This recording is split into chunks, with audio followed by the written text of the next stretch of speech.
Yaani unaporudi lazima uangalie yupo hayupo. Huyo na anakuja. Yote Mungu.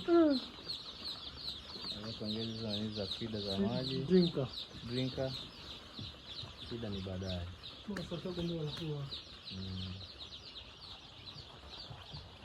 Na kisha kimaliza hicho kinachofuata ndio kinaingia kwenye tunaanza kwenye fida sasa.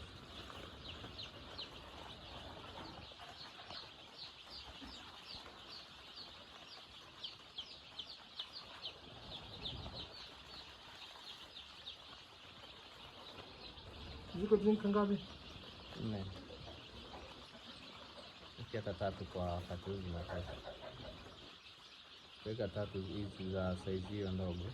Alafu